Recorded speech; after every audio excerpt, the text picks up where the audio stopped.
پناہ مانگتا ہوں میں اللہ کی شیطان مردود سے۔ شروع اللہ کا نام لے کر جو بڑا مہربان نہایت رحم والا ہے۔ ہم سے ابو بکر بن ابی شیبہ نے حدیث بیان کی، کہا ہم سے وکی نے حدیث بیان کی، انہوں نے شعبہ سے، انہوں نے حکم سے، انہوں نے عبد الرحمن بن ابی لیلہ سے، انہوں نے حضرت سمورہ بن جندب رضی اللہ تعالیٰ عنہ سے روایت کی۔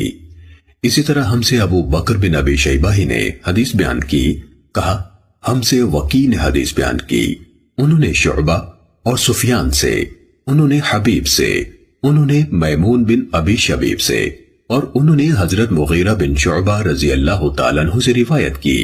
دونوں نے کہا رسول اللہ صلی اللہ علیہ وسلم نے یہ فرمایا تھا۔ صحیح مسلم حدیث نمبر 1۔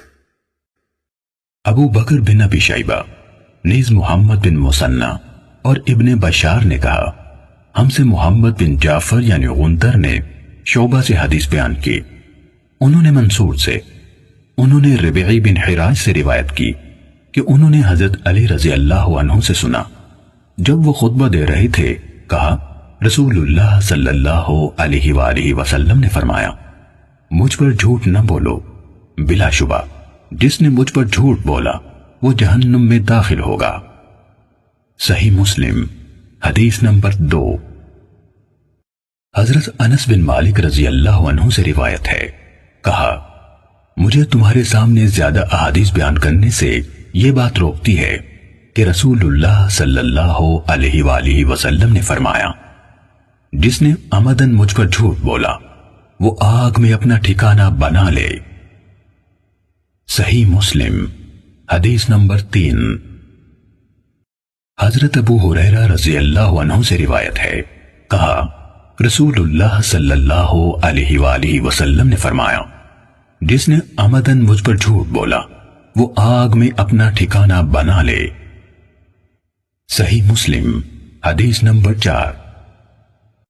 سعید بن عبید نے کہا ہمیں علی بن ربیہ والبی نے حدیث بیان کی، کہا میں مسجد میں آیا اور اس وقت حضرت مغیرہ بن شعبہ رضی اللہ عنہ کوفہ کے امیر یعنی گورنر تھے۔ مغیرہ نے کہا میں نے رسول اللہ صلی اللہ علیہ وآلہ وسلم سے سنا، آپ فرما رہے تھے مجھ پر جھوٹ بولنا اس طرح نہیں جیسے میرے علاوہ کسی ایک عام آدمی پر جھوٹ بولنا ہے، جس نے جان بوجھ کر مجھ پر جھوٹ بولا وہ جہنم میں اپنا ٹھکانہ بنا لے۔ صحیح مسلم حدیث نمبر 5۔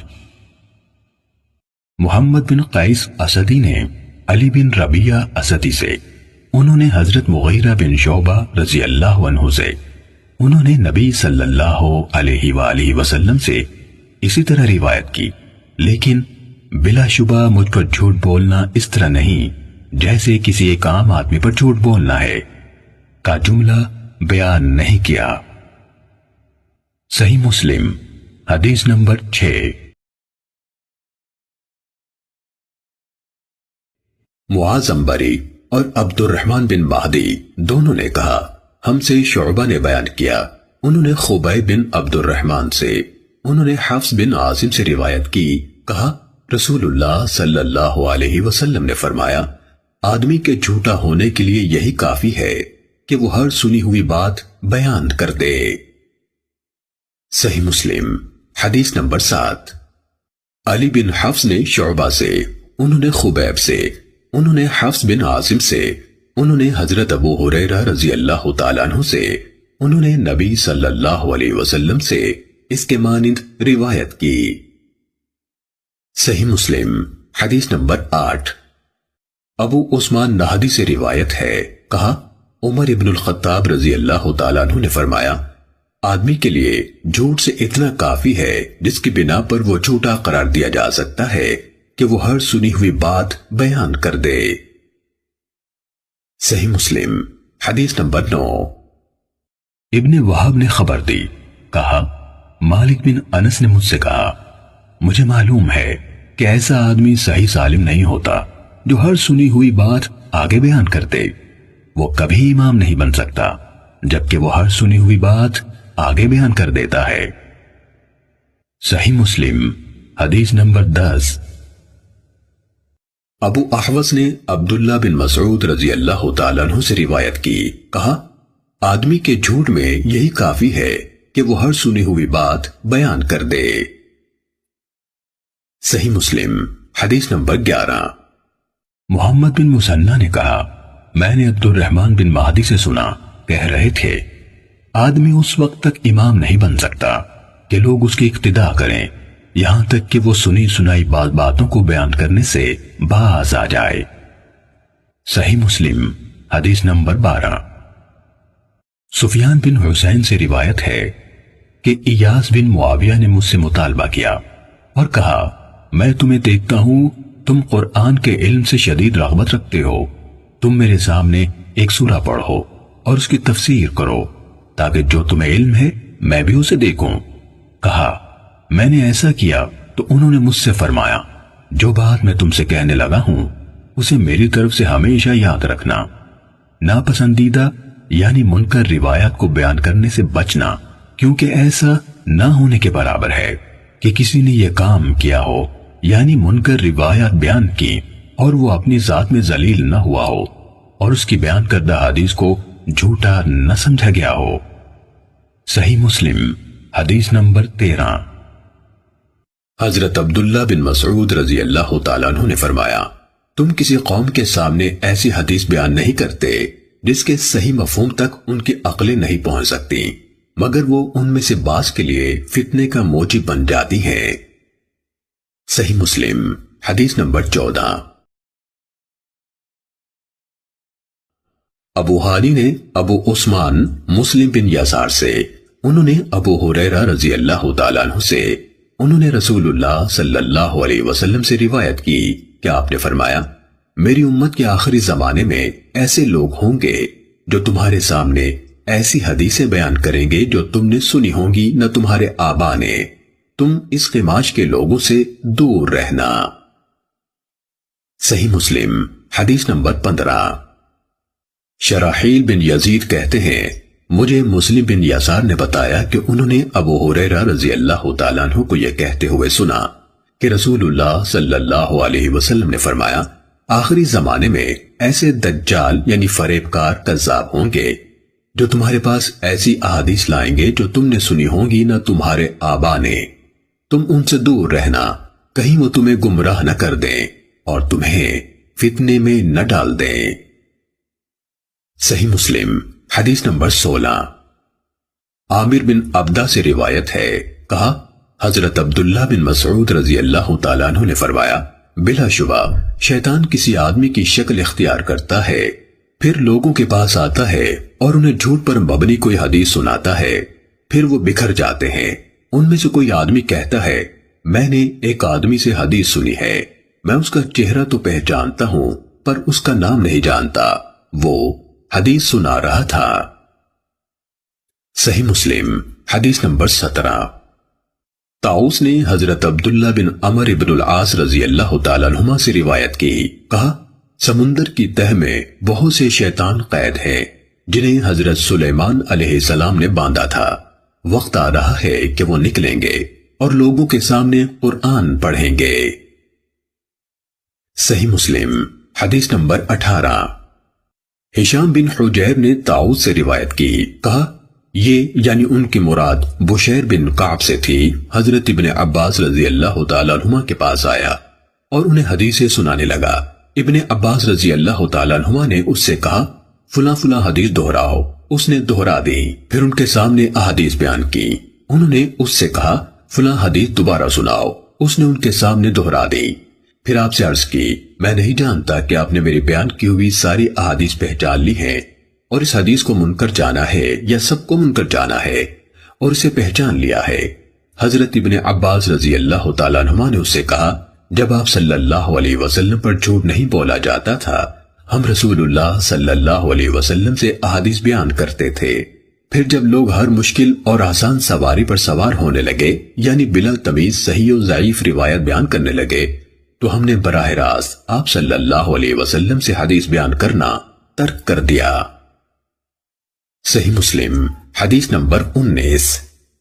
محمد بن رافع، عبد الرزاق، ابن طاؤس کے بیٹے نے اپنے والد طاؤس سے، انہوں نے حضرت ابن عباس رضی اللہ عنہما سے روایت کی، انہوں نے کہا ہم رسول اللہ صلی اللہ علیہ وآلہ وسلم کی احادیث حفظ کرتے تھے اور رسول اللہ صلی اللہ علیہ وآلہ وسلم سے مروی حدیث کی حفاظت کی جاتی تھی، مگر جب سے تم لوگوں نے بغیر تمیز کے ہر مشکل اور آسان پر سواری شروع کر دی تو یہ معاملہ دور ہو گیا، یعنی یہ بعید ہو گیا کہ ہماری طرح کے محتاط لوگ اس طرح بیان کردہ احادیث کو قبول کریں پھر یاد رکھیں۔ صحیح مسلم حدیث نمبر 20۔ مجاہد سے روایت ہے کہ بشیر بن کعب ادوی حضرت عبداللہ بن عباس رضی اللہ عنہما کے پاس آیا اور اس نے احادیث بیان کرتے ہوئے کہنا شروع کر دیا، رسول اللہ صلی اللہ علیہ وسلم نے فرمایا، رسول اللہ صلی اللہ علیہ وآلہ وسلم نے فرمایا۔ حضرت ابن عباس رضی اللہ عنہما نے یہ رویہ رکھا کہ نہ اس کو دھیان سے سنتے تھے نہ اس کی طرف دیکھتے تھے۔ وہ کہنے لگا، اے ابن عباس، میرے ساتھ کیا معاملہ ہے؟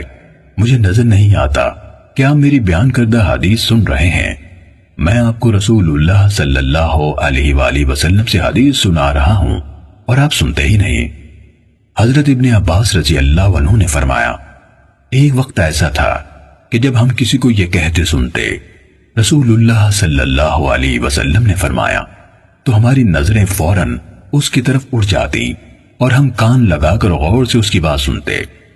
پھر جب لوگوں نے بلا تمیز ہر مشکل اور آسان پر سواری شروع کر دی تو ہم نے لوگوں سے کوئی حدیث قبول نہ کی سوائے اس حدیث کے جسے ہم جانتے تھے۔ صحیح مسلم حدیث نمبر 21۔ ابن ابی ملائکہ سے روایت ہے، کہا میں نے حضرت عبداللہ بن عباس رضی اللہ عنہما کی طرف لکھا اور ان سے درخواست کی کہ وہ میرے لیے ایک کتاب لکھیں اور جن باتوں کی صحت میں مقال ہو یا جو نہ لکھنے کی ہوں وہ باتیں مجھ سے چھپا لیں۔ انہوں نے فرمایا، لڑکا خالص احادیث کا طلبکار ہے، میں اس کے لیے حدیث سے متعلق تمام معاملات میں صحیح کا انتخاب کروں گا اور موضوع اور گھڑی ہوئی احادیث کو ہٹا دوں گا۔ کہا، انہوں نے حضرت علی رضی اللہ عنہ کے فیصلے منگوائے اور ان میں سے چیزیں لکھنی شروع کی، اور یہ ہوا کہ کوئی چیز گزرتی تو فرماتے، بخدا یہ فیصلہ حضرت علی رضی اللہ عنہ نے نہیں کیا سوائے اس کے کہ خدا نخواستہ وہ گمراہ ہو گئے ہوں، جبکہ ایسا نہیں ہوا۔ صحیح مسلم حدیث نمبر 22۔ عمر ناقد، سفیان بن عیینہ، ہشام بن حجیر، طاؤس سے روایت ہے، کہا حضرت ابن عباس رضی اللہ عنہما کے پاس ایک کتاب لائی گئی جس میں حضرت علی رضی اللہ عنہ کے فیصلے لکھے ہوئے تھے، تو انہوں نے اس قدر چھوڑ کر باقی سب کچھ مٹا دیا اور سفیان بن عیینہ نے ہاتھ جتنی لمبائی کا اشارہ کیا۔ صحیح مسلم حدیث نمبر 23۔ حسن بن علی حلوانی، یحییٰ بن آدم، ابن ادریس، اعمش، ابو اسحاق سے روایت ہے، کہا جب بظاہر حضرت علی رضی اللہ عنہ کا نام لینے والے لوگوں نے حضرت علی رضی اللہ عنہ کے بعد ان کے نام پر یہ چیزیں ایجاد کر لی تو ان کے ساتھیوں میں سے ایک شخص نے کہا، اللہ ان لوگوں کو قتل کرے، انہوں نے کیسا عظیم و شان علم بگاڑ دیا۔ صحیح مسلم حدیث نمبر 24۔ علی بن خشرم، ابو بکر بن عیاش نے ہمیں بتایا، کہا میں نے مغیرہ سے سنا، فرماتے تھے حضرت علی رضی اللہ عنہ سے مروی حدیث میں کسی چیز کی تصدیق نہ کی جاتی تھی سوائے اس کے جو عبداللہ بن مسعود رضی اللہ عنہ کے شاگردوں سے روایت کی گئی ہو۔ صحیح مسلم حدیث نمبر 25۔